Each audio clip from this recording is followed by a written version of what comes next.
예, 말씀 보시겠습니다. 어, 말씀은 사사기 2장 8절과 10절과 11절 말씀입니다. 읽겠습니다. 여호와의 종 눈의 아들 여호수아가 110세의 죽음에 그 세대 사람도 다 그 열조에게로 돌아갔고 그 후에 일어난 다른 세대는 여호와를 알지 못하며 여호와께서 이스라엘을 위하여 행하신 일도 알지 못하였더라. 이스라엘 자손이 여호와의 목전에 악을 행하여 바알들을 섬기며. 아멘. 네, 오늘 이제 후스파 마지막 시간입니다. 지금까지 함께해 주신 여러분께 진심으로 감사의 말씀을 드리고 다음 주부터 드디어 이제 성경 인물들에 대해서 설교를 하겠습니다. 자, 저번 시간 때 15세기 명장 얀 지시카의 활약으로 이제 체코가 신앙의 자유와 자치를 얻게 되었습니다. 근데 그때 얼마나 그들이 처절하게 싸웠냐면 프라하라는 도시를 지키기, 가톨릭 군대들로부터 지키기 위해서 수십 명이 수만의 그 기사들하고 싸웠다고 말씀드렸지 않았습니까? 이 수십 명이 남자들만 포함한 게 아니고 여자들과 아이들도 포함되어 있었다고 합니다. 여자와 아이들도 신앙하고 조국을 지키기 위해서 이렇게 처절하게 싸워서 이겼다는 것이죠. 이렇게 1세기 동안 그 자치와 신앙의 자유를 얻었는데 1세기 후에 이제 체코는 합스부르크 왕조라고 가톨릭 믿는 왕조의 지배 아래 있게 되면서 점점 신앙의 자유를 잃게 되었습니다. 그리고 결국 이제 30년 전쟁이라고 17세기 때 일어난 그런 개신교하고 가톨릭 사이에 일어난 전쟁이 있습니다. 서로 유럽의 여러 나라들이 서로 싸웠던 그 전쟁인데 30년 전쟁으로 놀라지 마세요. 체코 인구에 300만의 인구가 있었는데 30년 후에 80만 명으로 줄었습니다. 엄청나게 많이 죽었다는 것이죠.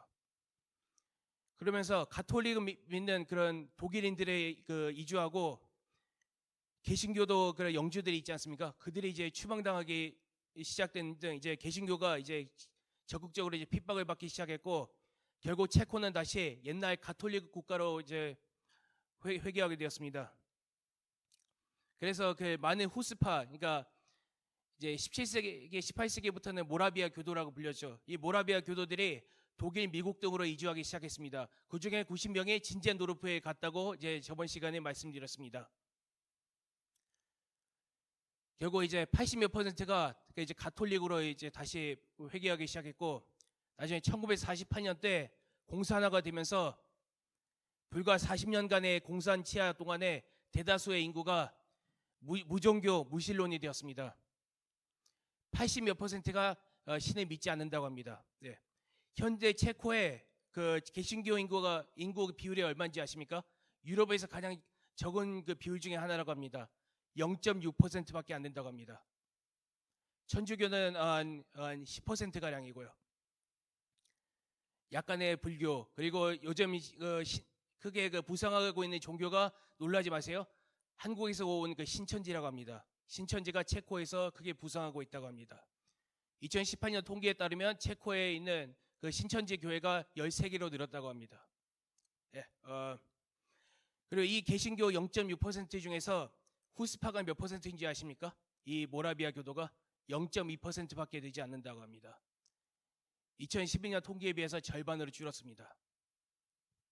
그리고 그 후대 사람들은 이 후대 이 체코 사람들은 옛날 이스라엘 백성하고 다르게 그나마 좀 나은 게 조상의 그런 활약은 잘 알고 있습니다.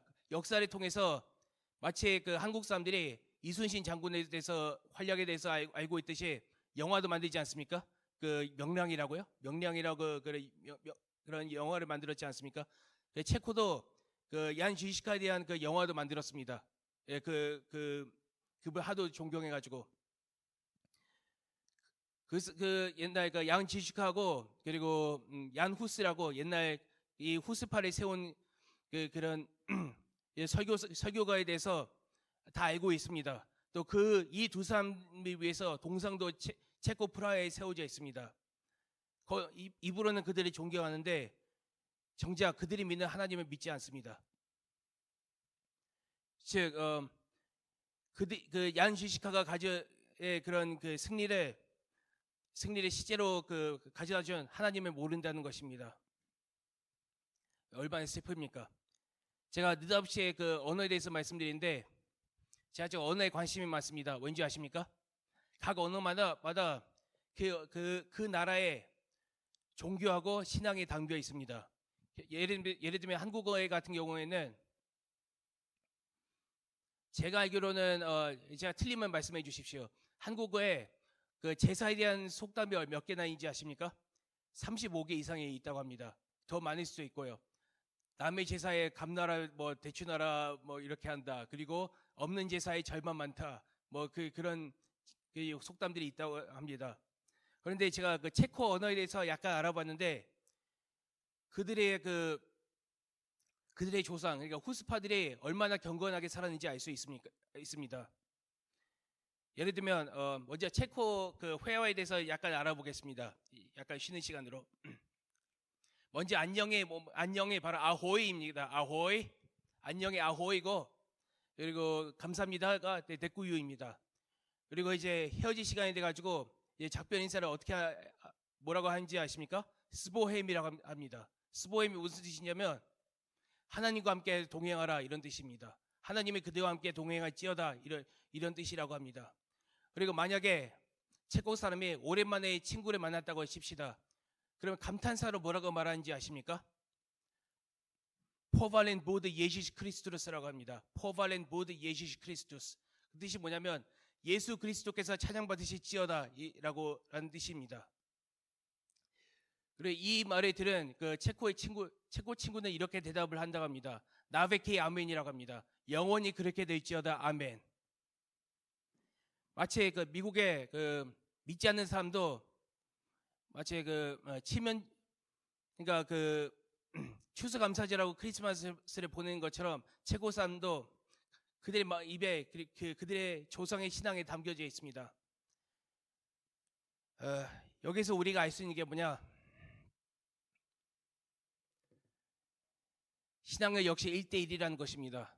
여러분의 후손이 여러분의 신앙이 여러분의 후손의 단지 문화에 남기를 원하십니까? 아니면 그들의 구원들을 인도할 수 있는 신앙으로 계속 발전하기를 원하십니까?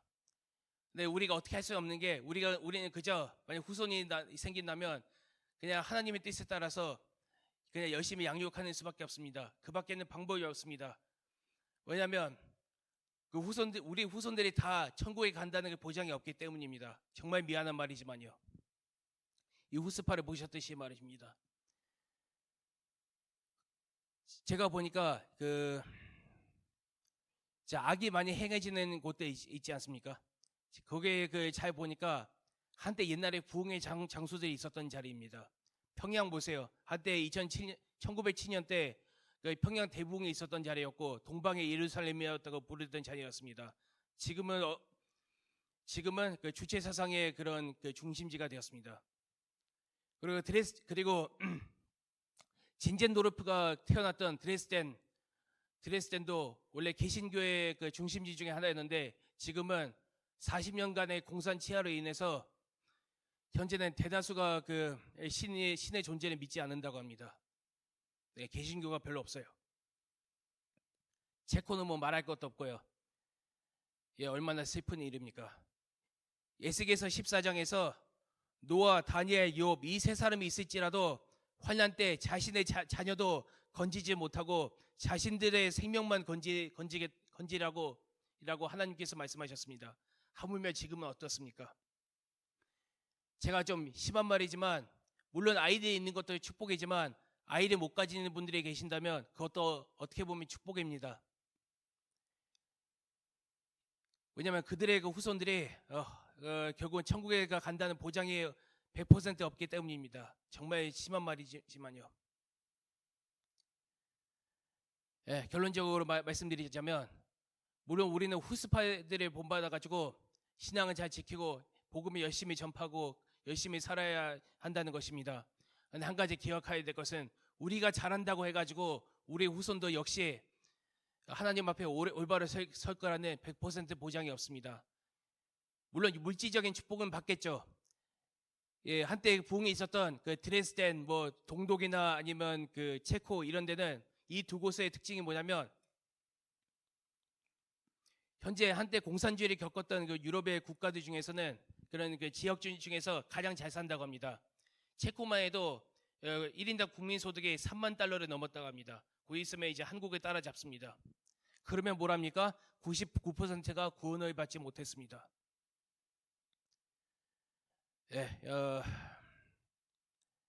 예, 좀 슬프지만 우리 모두 다 신앙의 1대1이니까 각자 신앙을 키워가면서 얀 주시카 그리고 얀 후스를 본받아 가지고 각자 신앙을 잘 지키는 우리 성도들이 됩시다. 예, 기도하겠습니다. 하나님, 좀 어렵고 좀 슬픈 설교를 했습니다. 예, 마지막 설교가 왜 이렇게 슬픈지 모릅니까, 하나님? 제가 한 가지 부탁드리고 싶은 것은 이 체코에 다시 부흥의 물결이 일어나게 하여 주시옵소서. 우리는 어떻게 보면 체코하고 독일의 복음에 빚진 자들입니다. 이 체코하고 독일로 인해 가지고 세계 선교가 시작되었기 때문입니다. 다시 부흥의 물결이 일어나 가지고 다시 그들의 조상이 믿던 하나님의 다시 찾을 수 있게 하여 주시옵소서. 제발 부탁입니다. 감사드리며 예수님의 이름으로 기도합니다.